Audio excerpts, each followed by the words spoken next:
So I think the American people know who Planned Parenthood is and that we are not selling body parts. A company like this that wants to give out organization money for the tissue, like, I think that's a valid exchange, and that's okay. We have independent colleagues who generate a fair amount of income doing this. They want cardiac, or they want eyes, or they want neural. Certainly everything we put, gonads. Oh my God. Yeah. Gonads.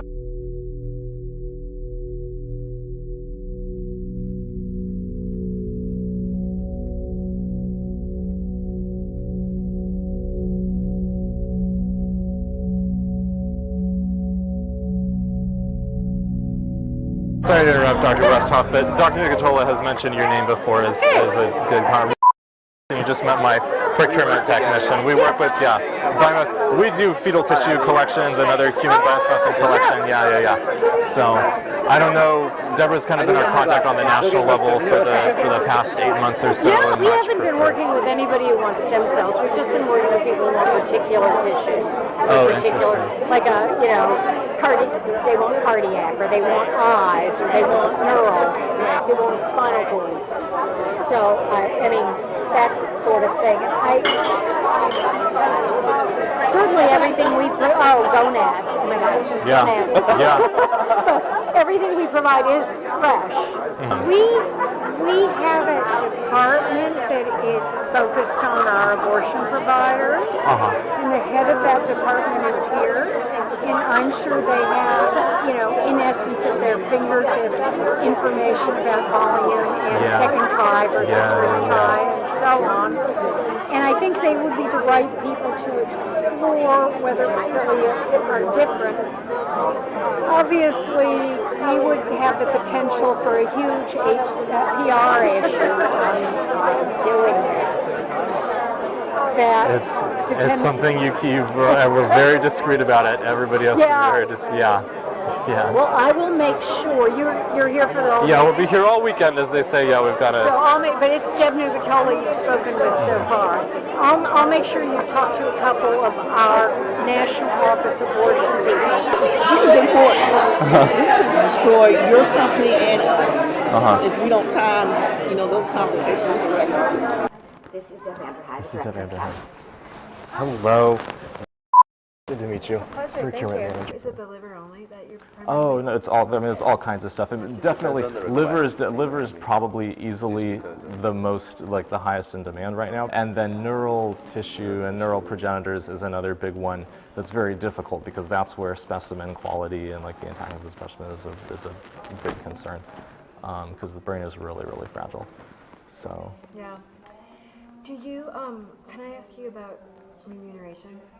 Yeah, So, compensation, what's your policy and what have you been? We would, I mean, however they want to work it is fine with us. Typically, most places are doing per specimen, because it just makes most sense, because that's how they work and that's how we work as well. That's actually, I'm supposed to have a discussion with one of the affiliates possibly later this weekend about that. Yeah. But one of the things that we advise is our affiliates is to really consider that carefully. That might be a different situation with independents, though. I have been talking to the executive director of the National Abortion Federation. We're trying to figure this out as an industry about how we're going to manage remuneration. Because the headlines would be disaster. Oh, absolutely. It has to be very discreet, absolutely. What I understand from Deborah is there's not a set PPFA national policy right now, or how does it all come together? We're absent a policy, and that's relatively intentional, and the policy that we do have suggests that you just really think about what you're doing, vet your procurement service, and if there's any way you can do it mission-based, that's probably better. But if you do decide that you want to engage in remuneration, you just really need to think that through. And think New York Times headline when you're creating your policy. Yeah. You don't by any chance have on you the PPFA guidelines on tissue procurement or anything like that? There are no guidelines. Not written. Yeah, there are guidelines on research, but there are not guidelines on tissue procurement. Okay. And there will never be guidelines. Oh. Just to keep it. There's no guidelines. If something qualifies as research, if a affiliate wants to participate in a particular research study, there are guidelines on how that happens.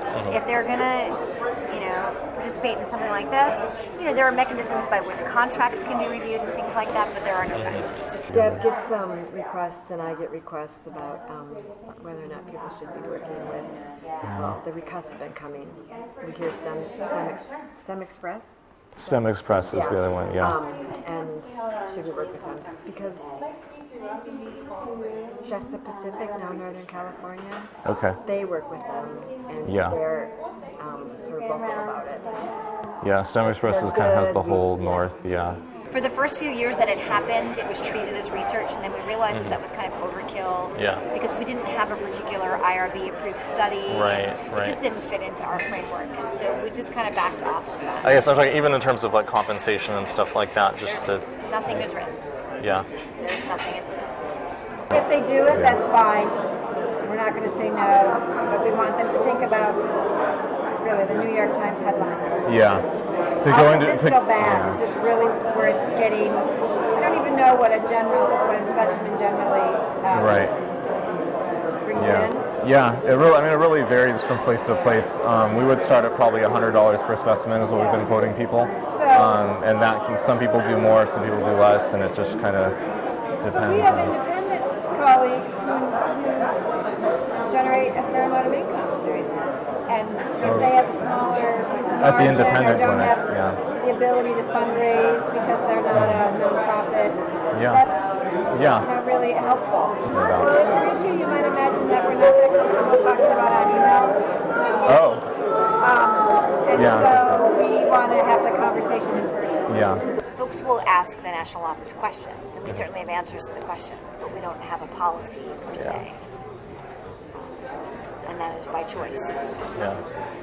So for now, that's the way it will be. Well, yeah, but there's opportunities for people to find out about it. I sort of, my stance on that is like, I feel like we're bullied by ridiculous lies and this media that doesn't focus on truth. And I don't really think that we should participate in that level of discussion, and that we should operate as an organization the way any other organization would. And so I don't feel, I'm a researcher at heart, so like I love the idea of being able to do this and participate in research. I would love to see this happen somehow. I'm probably maybe not so sensitive to like ridiculous type. Like, let's have a debate on the real issue and truths. That's a discussion I would participate in. I don't feel like we should participate in discussions based on truth. I mean, that's kind of my thought process in that. Based on what? I may be alone, but that's what I feel about that. Are you suggesting that the conversation was too conservative? I feel like sometimes this is my first time here. I've only been with the organization for a year and a half, so I don't know the history like somebody who's been here for a really long time.